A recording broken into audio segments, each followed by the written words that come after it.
السلام علیکم ورحمۃ اللہ تعالی وبرکاتہ۔ دوستو، آج ہم بیان کریں گے حضرت امام قاسم کی شہادت۔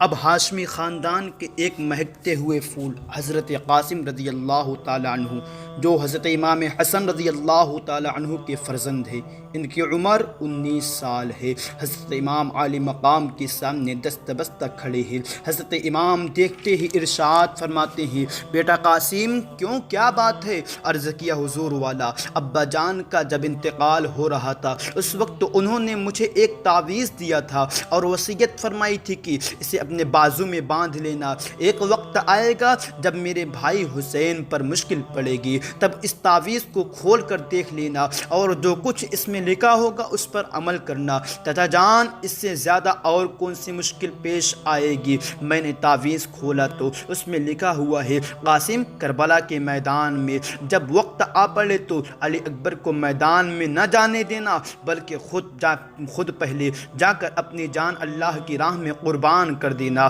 چچا جان، میں اپنے ابا جان کی وصیت پوری کرنے کے لیے اجازت لینے آیا ہوں۔ حضرت امام کی آنکھوں میں آنسو بھر آئے۔ فرمایا، بیٹا، تمہیں دیکھ کر میں اپنے بھائی جان کی یاد تازہ کر لیتا تھا، تم ہی بتاؤ کس دل سے میں اجازت دے دوں؟ حضرت قاسم نے عرض کیا، چچا جان، اگر آپ اجازت نہیں دیں گے اور حضرت علی اکبر شہید ہو گئے تو کل قیامت کے دن میں اپنے ابا جان کو کیا جواب دوں گا؟ جب حضرت قاسم کا اصرار زیادہ بڑھا تو آپ نے آنکھوں میں آنسو لیے ہوئے انہیں سینے سے لگایا اور اجازت مرحمت فرما دی۔ دشمن کے ایک سپاہی حمید بن مسلم کا بیان ہے کہ جب آپ میدان جنگ میں آئے تو ایسا معلوم ہوتا تھا جیسے چاند کا ٹکڑا نمودار ہو گیا ہے۔ ان کے جسم پر ذرہ بھی نہ تھی، بلکہ صرف ایک پیراہن پہنے ہوئے شوق شہادت کی جوش سے میدان میں آ گئے اور یزیدیوں کو مخاطب کر کے فرمایا،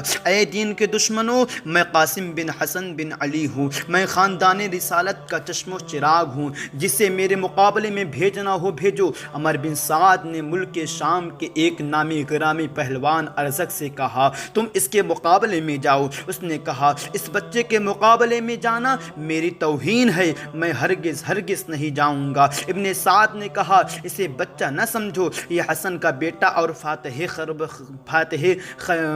خیبر کا پوتا ہے، 3 دن کا بھوکا پیاسا ہے، مگر اس کا مقابلہ آسان نہیں ہے۔ ارزق نے کہا، کچھ بھی ہو میں تو نہیں جاؤں گا، البتہ اپنے 4 بیٹوں میں سے بڑے بیٹے کو بھیج دیتا ہوں، ابھی 1 منٹ میں اس کا سر کاٹ کر لے آئے گا۔ ارزق کا بڑا بیٹا آپ کے مقابلے میں آیا، آپ نے اس کا مقابلہ کیا اور چند منٹوں میں اس کو تڑپا کر رکھ دیا اور اس کی تلوار اٹھائی۔ ارزق کا دوسرا بیٹا اپنے بھائی کو خاک و خون میں تڑپتا دیکھا تو غصے میں بھرا ہوا سامنے آیا، آپ نے پہلی ہی وار میں اسے فی ناری جہنم رسید کر دیا۔ تیسرا بھائی انتہائی غیظ و غضب میں آیا اور گالیاں بکنے لگا، آپ نے فرمایا کہ ہم گالیوں کا جواب گالیوں سے نہیں دیتے کہ یہ اہل بیت نبوت کی شان کے خلاف ہے، البتہ تجھے بھی تیرے بھائیوں کے پاس جہنم میں پہنچا دیتا ہوں۔ یہ کہہ کر اس پر ایسا حملہ کیا کہ اس کے 2 ٹکڑے ہو گئے۔ اس کے بعد ارزق کا چوتھا بیٹا سامنے آیا تو حضرت قاسم نے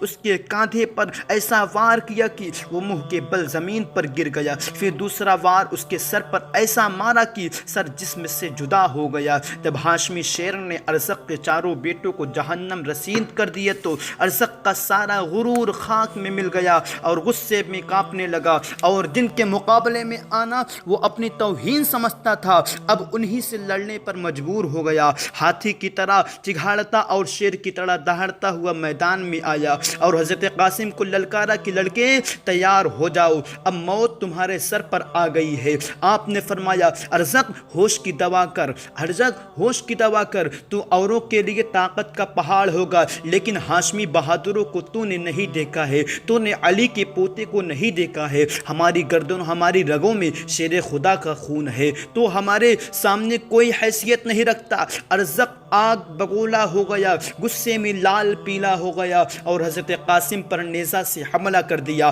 آپ نے اس کے وار کو بیکار کر دیا، پھر آپ نے بھی نیزہ سے وار کیا جو کھالی گیا، پھر دونوں طرف سے تلواریں چلنے لگی۔ اچانک حضرت قاسم نے ارشاد فرمایا، ارے ارزق، تو اپنے آپ کو اتنا بہادر سمجھتا ہے، اپنے آپ کی بہادری کا ڈینگ مارتا ہے، لیکن ہمارے مقابلے میں آ کر لڑائی کے سب گر، سب گنون، سب ہنر بھول گیا۔ تیرے گھوڑے کے زین ذرا کس لے۔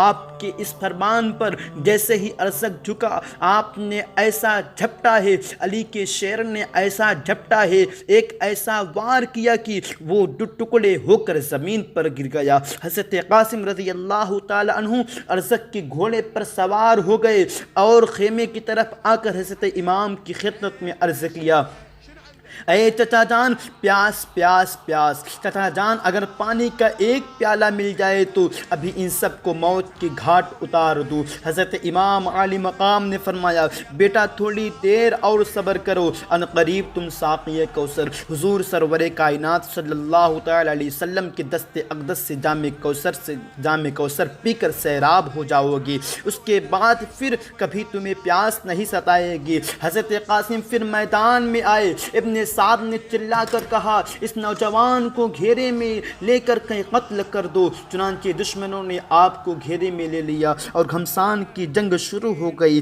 آپ کے جسم پر 27 زخم آئے۔ بالآخر شیط بن سعد نے آپ کے سینے پر ایک ایسا نیزہ مارا کہ آپ گھوڑے سے گر پڑے اور آپ نے فرمایا، یا عمار ادرکنی، پکارا یعنی اے چچا جان آئیے اور میری خبر گیری کیجیے۔ حضرت امام نے اپنے بھتیجے کی آواز سنی تو دوڑتے ہوئے آئے، دیکھا کہ جسم ناز نے زخموں سے چور چور ہے۔ آپ نے سر قاسم کو گود میں لے کر چہرے مبارک سے گرد و غبار صاف کرنے لگی۔ اتنے میں حضرت قاسم نے آنکھیں کھولی اور اپنا سر امام پاک کی گود میں پا کر مسکرائے، پھر آپ کی روح پرواز ہو گئی، آپ انتقال کر گئے۔ انا للہ و انا الیہ راجعون۔ اس طرح حضرت قاسم کی شہادت ہوئی۔